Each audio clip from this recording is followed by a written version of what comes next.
perawatan hariannya atau rumahnya seperti apa sih Om Tia? Perawatan hariannya simpel. Kalau kita terus mendalami tentang pentet itu, ya berbalik lagi ke karakter masing-masing pentet. Ada yang hariannya kayak pemberian JK-nya lah, jangkriknya. Ada yang pagi 5, sore 5, ada yang 7, pagi 7, terus sore 7 juga, ada yang 10. Itu tergantung karakter cendetnya, karakter pentetnya. Oke, kalau misalkan pengalaman Om Tia nih, memahami karakter cendet itu, kalau misalkan kita hitung hari gitu ya, atau hitung bulan, berapa lama sih? Kalau memahaminya, ini memahami karakter di rumah atau di gantangan? Dua-duanya aja lah, sekalian. Kalau memahami di rumah mah gampang, simpel.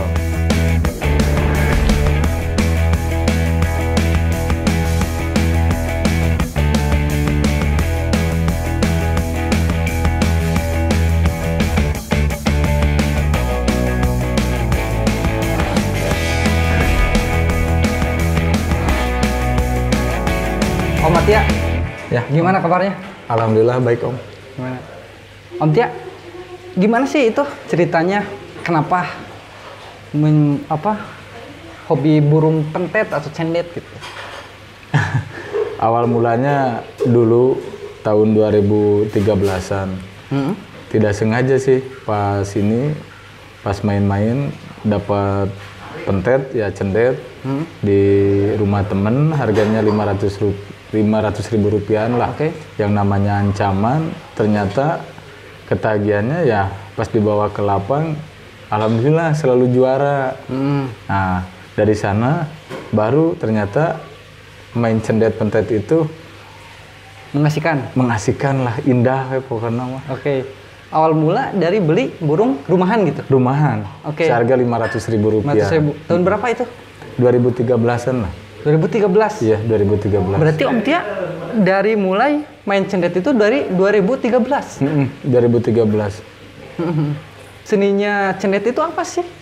Kalau seninya cendet itu, ya jadi cendet itu karakternya punya irama lagu, variasi lagu yang sangat unik. Lagunya sangat banyak. Jadi namanya juga cendet itu suka ya disebut si Raja Tiru itu, ya itulah cendet karena banyak materi burung-burung yang lain, kebanyakan di ininya ada di cendet gitu. Kategori burung pintar, cerdas. Nah, burung cerdas lah, burung pintar ada di cendet. Mau suara apapun juga sama cendet suka ketiru lah.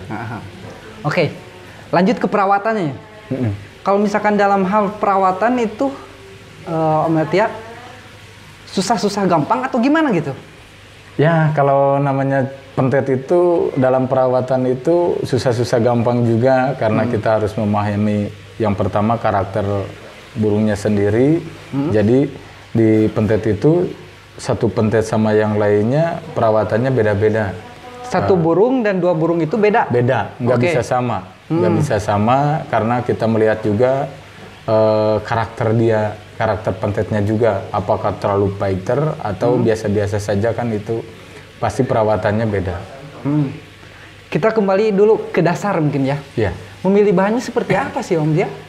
Memilih dasar bahannya ya kita seperti biasalah dari bentuk paruh, kepala, terus badan, kaki, ya biasalah di namanya burung ocehan tetap kita harus memilih bahan-bahan yang bagus itu. Kalau dalam bahasa Sunda mah disebutkan caturanggana yang bagus lah. Baru kita tahu ini burung bakal kalau keisi sama masterannya ini bakal bagus ke depannya.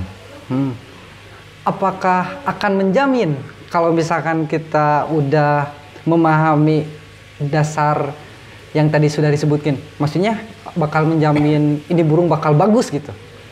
Ya 80% bisa sih, 80% bisa ngejamin kalau kita tahu ini spek bahannya gini, ini bakal ke depannya, apalagi materinya udah ada di keresap sama dia, nah, baru kita bisa ngejamin tinggal gimana settingan hariannya sama settingan lapangannya aja. Oke. Sebelum kita lanjut ke settingan gantangan nih, Siap. rawatan hariannya atau rumahnya seperti apa sih Om Tia?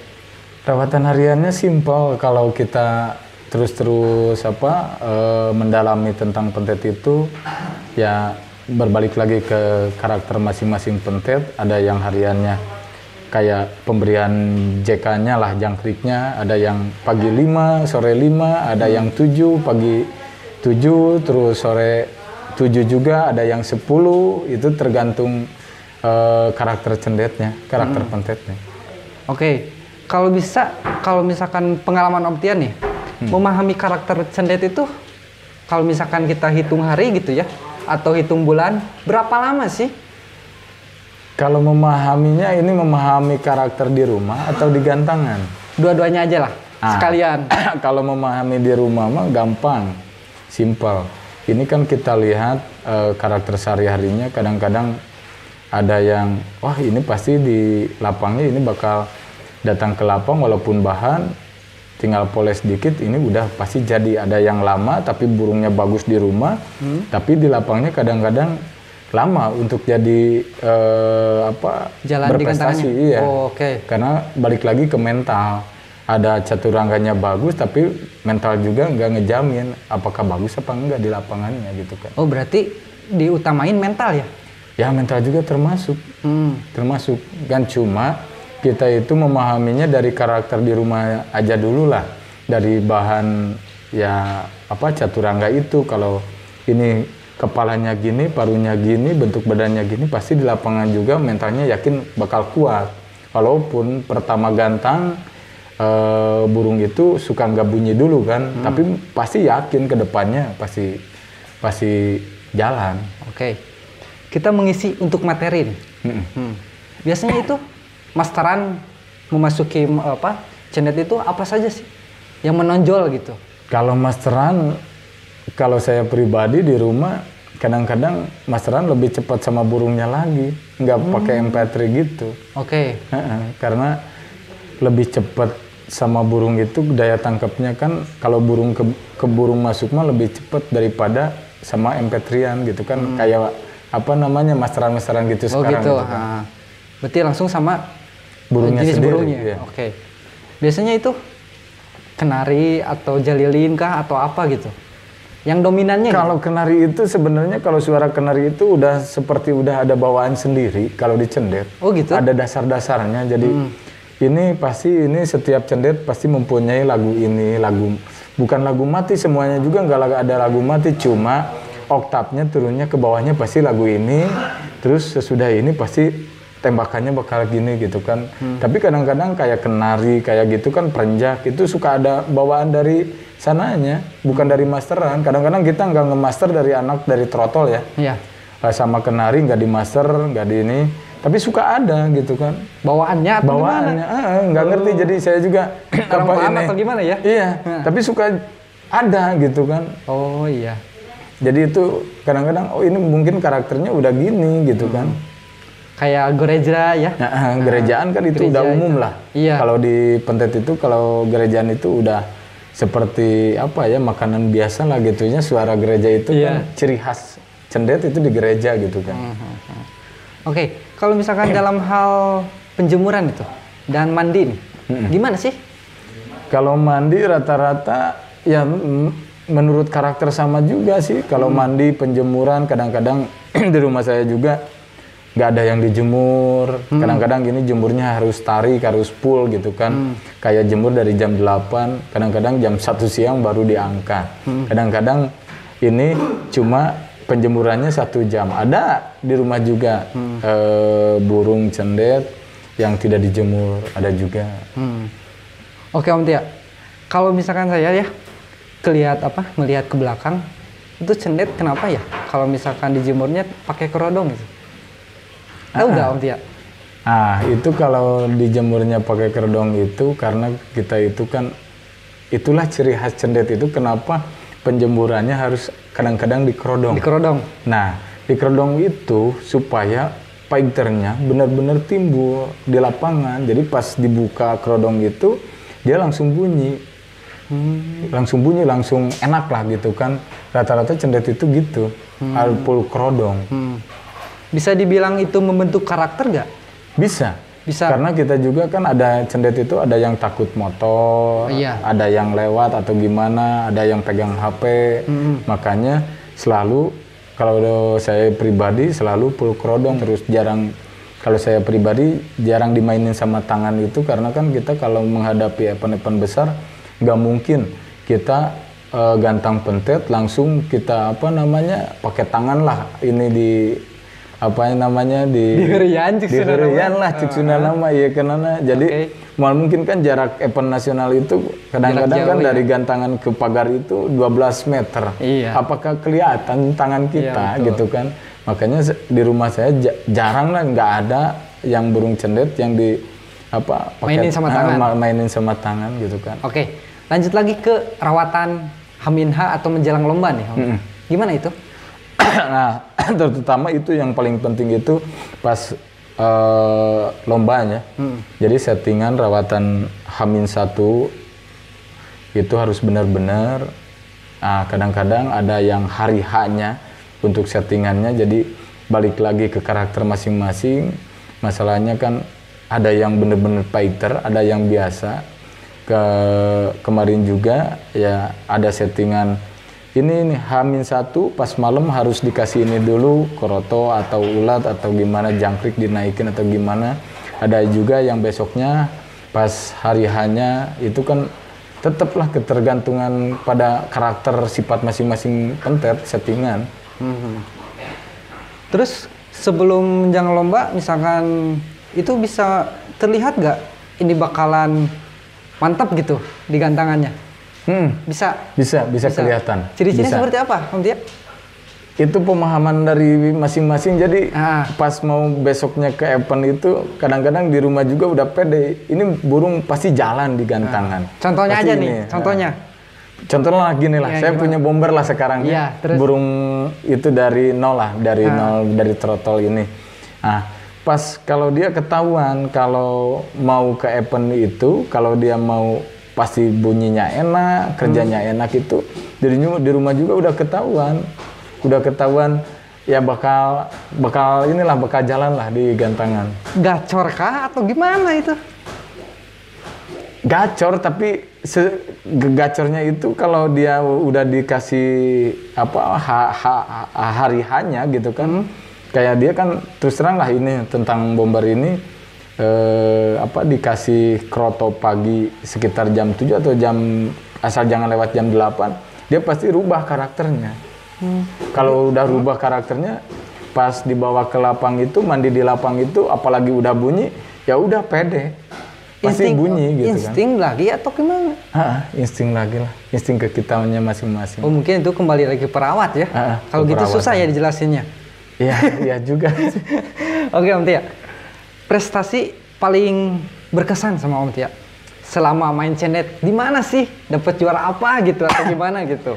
Kalau berkesan itu semuanya juga berkesan karena paling berkesan lah.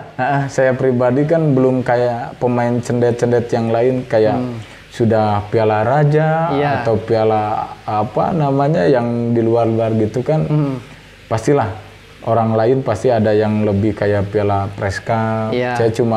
Saya pribadi belum lah, cuma main event-event nasional ya juaranya juara segitulah. Tapi kalau berkesan itu ketika burung kita dari nol dengan burung rawatan sendiri dari trotol pembelian murah, kita bisa ngoncerin di gantangan, itulah yang paling berkesan. Apalagi pas event nasional konsernya itu. Oke. Maaf nih Om Tia, kita mau akar rumput atau gimana gitu ya? Ya gimana ya, itu kalau akar rumput atau tidaknya kembali pada masing-masing menyikapinya. Kadang-kadang kan pemain itu ada yang kita akar rumput, tapi beli tiket segini yang mahal juga dia mampu. Kok dibilang akar rumput? Disebut pemain yang besar ininya, dia emang besar juga bisa beli tiket gitu kan. Oke. Flashback lagi ke kota kita sendiri nih, Bandung ya. Gimana sih penggantang menurut Om Tia nih, penghobi cendet itu? Apakah rame atau gimana? Ada kemajuan atau pengurangan nih? Alhamdulillah sekarang ini kemajuannya sangat lumayan lah. Lumayan. Sangat lumayan, sangat banyak, terutama di saya sendiri di Bansal. Alhamdulillah cendet itu selalu meriah. Apalagi sekarang difasilitasinya di OYO selain Bansal juga selalu memfasilitasi adanya kelas pentetnya. Oke. Selalu ada itu. Selalu ada. Berapa sudah berapa lama itu ramenya? Sekitar 3 tahunan lah kalau di Bansal Dio udah saya. Lama Iya udah lama lah. Paling ini asalnya Bansal itu ya ikonnya kalau di ini ya pentet selalu meriahnya, kesini ya alhamdulillah lah. Sekarang apalagi kita sekarang ini difasilitasi ada namanya apa ya, Cendeter Indonesia rest area kayak gitu. Ininya alhamdulillah lah. Makin di sini apalagi di Bansal udah meriah dan di kota-kota lain juga meriah, alhamdulillah. Pentet sekarang sedikit-sedikit naik pamor lah. Apalagi IO besar sekarang tiketnya juga udah tiket lumayan mahal gitu kan. Berapa itu Om Tia? Ya kemarin juga di Piala Pasundan itu tiketnya 1 juta. 1 juta. Alhamdulillah 1 juta lah. Oke. Tiketnya. Maaf nih Om Tia. Mungkin bisa dibilang barometer cendet itu Bansal ya, Bandung Selatan. Iya. Bisa bilang gitu ya? Iya, barometernya di Bandung Selatan karena selalu meriah lah pentetnya. Oke. Kebanyakan penghobinya di Bandung Selatan juga. Mudah-mudahan selalu sukses ya. Amin. Alhamdulillah karena kita dikoordinir sama rekan-rekan kita juga. Alhamdulillah banyak senior-senior saya juga yang sekarang masih aktif di main pentet ini. Oke. Mungkin cukup segitu aja Om Tia. Dan teman-teman, bukannya saya bosan ngobrolnya, soalnya ini udah waktunya tidak membatasi Om Tia. Saya jauh ini udah jam 11 malam nih. Next time kita lanjut lagi ya ngobrol-ngobrolnya ya. Terima kasih juga atas kedatangannya. Semoga obrolan kita bermanfaat bagi yang lain, terutama buat para penghobi pentet.